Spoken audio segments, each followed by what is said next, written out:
As the man in his late 40s, with a net worth of $230 million, and successful enough to sell like 4 million units when you put out a bad album, is Eminem grasping at straws of his popularity? Or has he truly reinvented himself for generations both past and upcoming? Has he become a parody of himself? We are looking at the life of Marshall Mathers, whom the world knows as Eminem. Subscribe to our channel for more useful insights like this one. Mathers has made a career for himself by being involved in many celebrity beefs and by saying many controversial things. He better not be rapping like this. He better not be rapping about this. Among them, unimaginable terrible things, like abusing his mother or murdering his wife. Since 1996, when his career started taking off, he has sold close to 150 million albums in the US plus worldwide. I'm out to accomplish a lot of things, and I want to have a voice in hip-hop. I want to have a voice, I want to be able to speak and people listen. 10 of his albums have achieved a #1 spot on the Billboard 200. As of today, he may not be at the top of his class of hip-hop's groundbreakers, but he still regularly appears on the news. A string of unannounced surprise albums? Check. Controversial song lyrics? Check. Super secretive performance at the 2020 Oscars? Check. He is often accused of being homophobic and misogynistic, but he also has Pink and Sir Elton John in his corner. I just adore him. Yeah. I do too. He has 3 tracks that have surpassed 1 billion views on YouTube. Finally, one of rap's legends, Big Daddy Kane, has just publicly named Eminem the Kobe Bryant of rap, as the brilliant next-generation rapper. It's hard to guess, but Eminem is approaching his 50th birthday. The music industry and culture at large are unrecognizable now, as compared to the times when Eminem rose to prominence. The sentiments surrounding the artist have changed from "I can't believe he dares to say that" to "why is he still here again?" The Marshall Mathers LP is considered by everyone, Eminem included, as his magnum opus. In the 2000 album, he insults Britney Spears and Christina Aguilera. He talks about raping his mother and killing his then-wife, the mother of his child. The album was condemned at the Senate hearing. It was alleged that artists like Eminem and Marilyn Manson were inspiring more violence. There was an unsuccessful argument that Eminem should be banned from entering Canada to perform. Eminem learned to play the general public, both his devoted listeners who were in on his act and those who were generally outraged by his antics.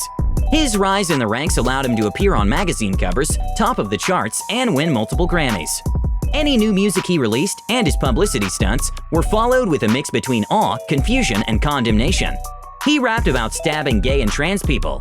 He attacked Pamela Anderson, Lana Del Rey, and Iggy Azalea, among others in his songs. 2 years ago, the world-famous MC was featured on fellow rapper Big Sean's track No Favors and described torturing political commentator Ann Coulter.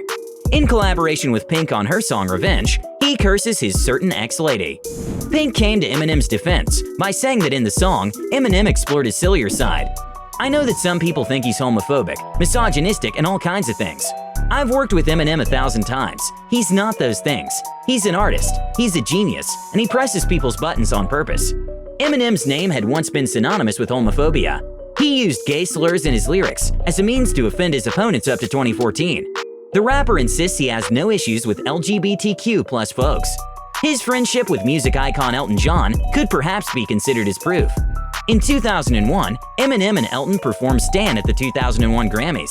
Later, Elton John wrote for Rolling Stone that if the gay community failed to see Eminem's intelligence, that was their problem.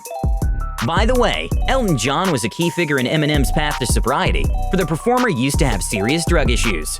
Once, after being hospitalized and a near-death experience, Eminem missed Christmas with his children. Yeah, definitely. It was pretty rough.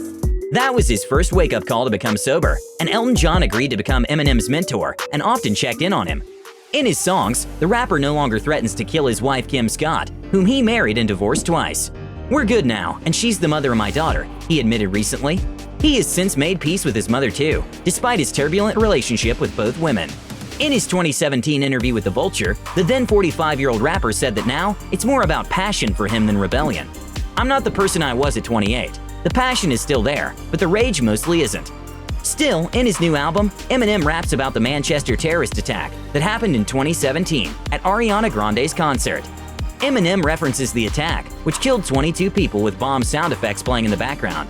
Many people, including those who were close to the victims, called the move horrible and tasteless. At the time of the attack, however, the rapper expressed his support for the families of the victims and called on his fans to support those affected. Another track, called Darkness, references the deadly Las Vegas shooting back in 2017. The track closes with Eminem urging his listeners to register for voting and help change gun laws in the US. Looking back at his career then and looking at it now, what does Eminem think of being called a controversial figure? It's always going to be mixed with every artist that comes out. You know, you're going to feel hate, you're going to feel love. And He says he has matured, but when he is writing, that's a whole different process.